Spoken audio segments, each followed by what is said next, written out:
ഇറാനും അമേരിക്കയും തമ്മിലുള്ള ശത്രുത കേവലം വാക്കേറ്റങ്ങളിൽ നിന്നും മാറി നേരിട്ടുള്ള സൈനിക ഏറ്റുമുട്ടലുകളിലേക്ക് വഴിമാറുന്നു എന്നതിന്റെ വ്യക്തമായ സൂചനകളാണ് ഹോർമുസ് കടലിടുക്കിൽ നിന്നും സൗദി അറേബ്യയിലെ വ്യോമതാവളങ്ങളിൽ നിന്നും ലഭിക്കുന്നത്.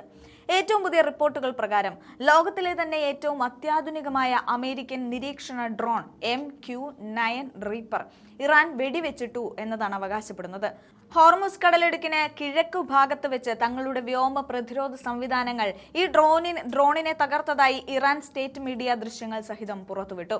ഒരു ടാർഗറ്റിംഗ് സിസ്റ്റത്തിലൂടെ ഡ്രോണിനെ പിന്തുടർന്ന് സ്ഫോടനം സംഭവിക്കുന്ന ദൃശ്യങ്ങൾ പുറത്തു വന്നെങ്കിലും അമേരിക്ക ഇക്കാര്യത്തിൽ ഇതുവരെ ഔദ്യോഗികമായി പ്രതികരിച്ചിട്ടില്ല എന്നത് സംഭവത്തിന്റെ ദുരൂഹത വർദ്ധിപ്പിക്കുന്നുണ്ട്. ഹോർമുസ് കടലിടുക്കിന്റെ പ്രാധാന്യം നമ്മൾ തിരിച്ചറിയണം.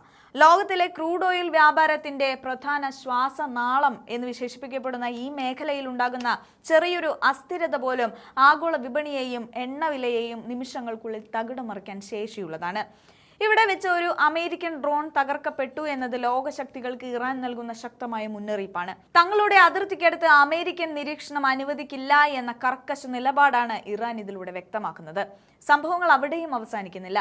സൗദി അറേബ്യയിലെ പ്രിൻസ് സുൽത്താൻ വ്യോമതാവളത്തിന് നേരെ ഇറാൻ നടത്തിയ മിസൈൽ ഡ്രോൺ ആക്രമണത്തെക്കുറിച്ചുള്ള വാർത്തകൾ സ്ഥിതിഗതികൾ കൂടുതൽ വഷളാക്കുന്നുണ്ട്.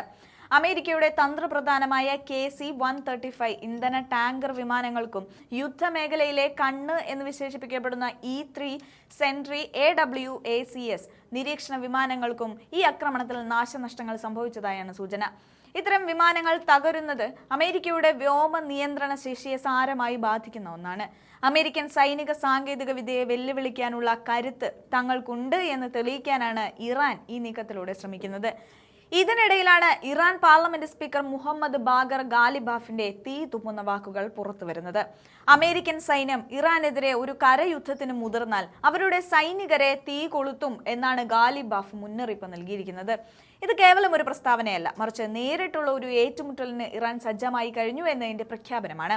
ജെറുസലേമിലെ സംഘർഷങ്ങളും റഷ്യൻ യുക്രൈൻ യുദ്ധത്തിന്റെ പുതിയ തലങ്ങളും ചേർന്ന് ആഗോള രാഷ്ട്രീയ അന്തരീക്ഷം ഒരു പ്രഷർ കുക്കറിന് സമാനമായി നിൽക്കുമ്പോഴാണ് പശ്ചിമേഷ്യയിൽ ഇത്തരമൊരു വെല്ലുവിളി ഉയരുന്നത്. പാകിസ്ഥാൻ കേന്ദ്രീകരിച്ച് സമാധാന ചർച്ചകൾ നടക്കുന്നുണ്ടെങ്കിലും ഇരുവിഭാഗവും തങ്ങളുടെ നിലപാടുകളിൽ നിന്ന് ഒരിഞ്ച് പോലും പിന്നോട്ട് പോകാൻ തയ്യാറല്ലാത്തത് ആശങ്ക വർദ്ധിപ്പിക്കുന്നുണ്ട്.